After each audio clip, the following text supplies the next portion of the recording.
Well, it happened again. You remember last week, I was all set to talk about wood ribs, all about them and everything.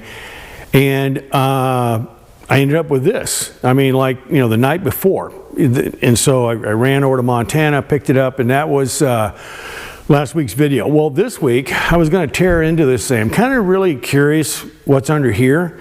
And it was going to be really cool. I was going to, if you're a Cub guy, there's some interesting differences with the boot cowl area for a tri-pacer than there is a Cub. Anyway, I was going to go into all that, and literally at the last minute, I mean, I was getting ready to drive up to the hangar to make the video. My phone rings. I end up with a set of floats. These floats are kind of significant. They were hanging up in his hangar for the whole time I've been on this airport. And every time I go there, I would sit there and just drool on them, even though they're up on the ceiling. And he gave me a call, and he said, "They're yours. Come get them."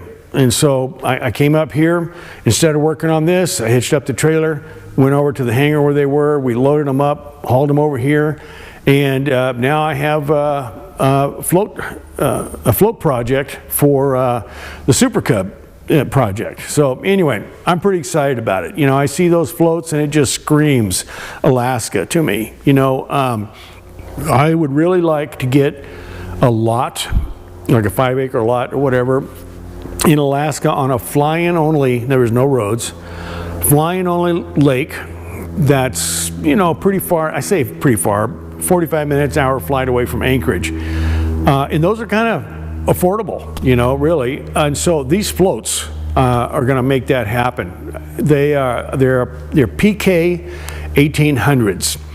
And they were involved in some kind of landing incident years ago. I mean, he bought them in 1987. I don't know how long they were hanging from his hangar, but he bought them in 1987, you know, almost 40 years ago. All of the fabrication and all that is done. Okay, the only thing left now is riveting. All right, and so so that's good. I mean, it's a cool project. Now here's an interesting thing about those floats, and it's a question and an offer that I want to put to you all.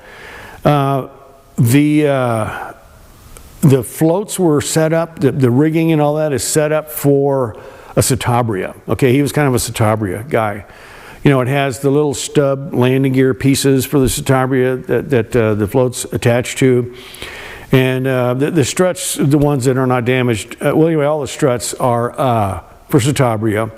So I'm going to put it on a Cub, all right? So there's two things. If you have a Citabria and you have a set of PK floats that you need struts for, you know, those little pork chop things that come out of the main landing gear attachment, and you have any Cubs specific parts, you know, struts, wires, whatever, let's swap, let's trade, okay? I don't need the Citabria specific stuff.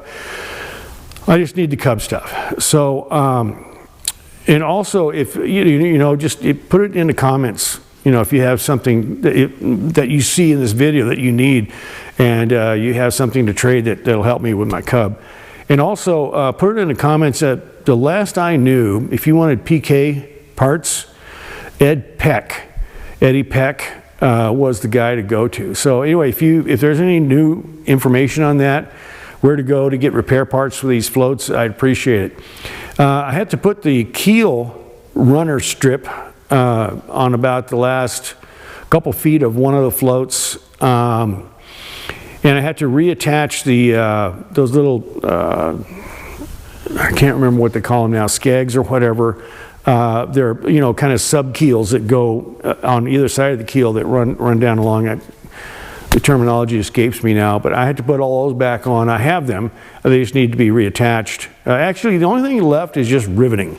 You know, like I said, all the forming, fabrication, cutting, fitting, all that stuff, that's all been done.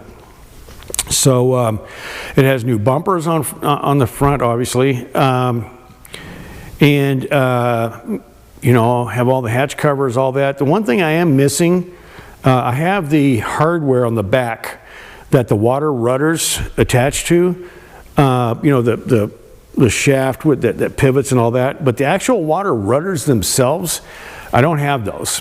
I don't know what happened to them, you know, over the course of 40 years. Who knows where they are. But anyway, pretty excited. We have a set of floats now for our Super Cub project. And man, tell you what, I'm dreaming of Alaska. Have all my life. You know, the area I like is the Shell Hills.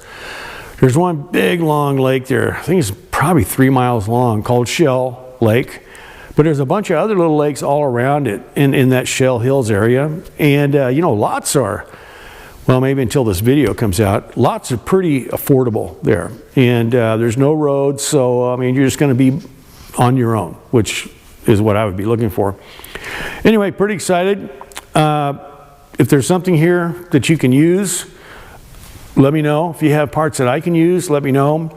If you know where I can get pieces and parts and information and all that and drawings, perhaps, let me know that too. Anyway, thanks for watching. Appreciate it. See you next week.